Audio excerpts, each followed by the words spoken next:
From Keene in the Shire, the Liberty Media capital of the world, this is Daryl W. Perry, host of FPP Radio News for Thursday, May 4th, 2017. Silver is trading at $16.44 per ounce. Gold is valued at $1,231 per ounce. Bitcoin is trading at 1.8 cents, and the average price of Bitcoin is $1,551.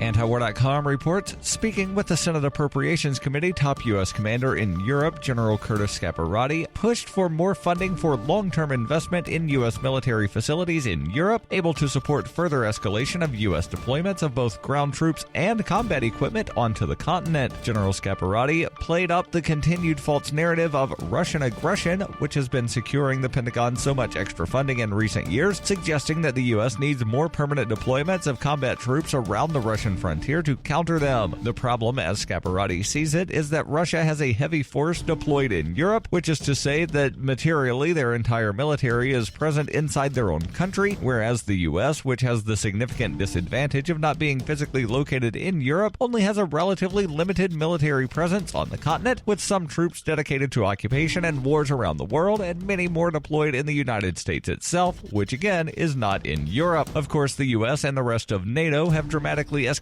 their deployments in Eastern Europe in the past year already, building up forces around the border between Russia and NATO's Baltic states, but these spearhead forces aren't presented as permanent forces, which allows the Pentagon to spin their European presence as much smaller than it really is.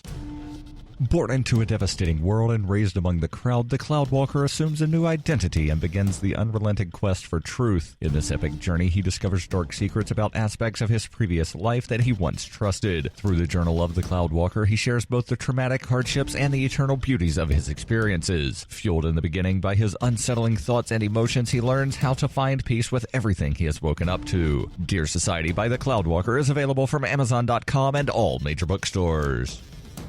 UPI reports Tesla Motors posted a record revenue haul Wednesday for the first 3 months of 2017 as the electric automaker prepares to begin selling its first mass-market vehicle this year. Tesla announced the earnings for the first quarter, which included $2.7 billion in revenue, using generally accepted accounting principles, up from $1.14 billion a year ago and $2.28 billion at the end of the fourth quarter 2016. The company said in a news release on Wednesday, "We have made a solid start to what should be an exciting 2017. Vehicle production in Q1 increased by 64% compared to a year ago, which enabled us to set new quarterly records of 25,051 deliveries and $2.7 billion in revenue." The automaker, though, reported a net loss of $330 million, quite a bit more than analysts had expected, and about $50 million more than the company lost in quarter one of last year. The figure comes as Tesla is preparing to release its first non-luxury electric vehicle, the Model 3. The Model 3, a four-door sedan, is expected to sell for around $35,000, quite a bit cheaper than its Model S and Model X vehicles, starting at around $80,000 and $95,000 respectively.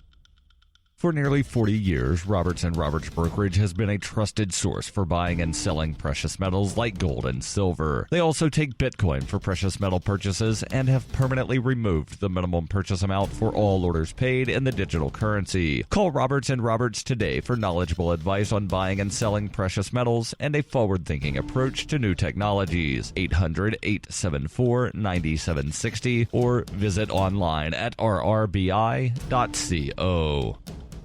Reuters reports FBI Director James Comey said on Wednesday it made him mildly nauseous to think reopening an investigation of Hillary Clinton's emails affected the 2016 presidential election, but he had no regrets and would make the same decision again. In 4 hours of testimony before the Senate Judiciary Committee, Comey delivered his most impassioned defense yet of a decision that many Democrats believe cost the White House, telling Congress 11 days before the November 8th election that the FBI had uncovered a new trove of Clinton-related emails. Comey said he felt he had to speak out at the time because he had repeatedly told lawmakers the Clinton email probe was over. Comey said, "To not speak about it would require an act of concealment in my view. Concealing, in my view, would be catastrophic." He told the panel one reason for the FBI's renewed interest in Clinton's case was that investigators had found emails, some of them classified, forwarded by Clinton's assistant, Huma Abedin, to her husband, who is not authorized to see such information. Comey said, "It makes me mildly nauseous to think that we might have had some impact on the election, but honestly, it would not change the decision."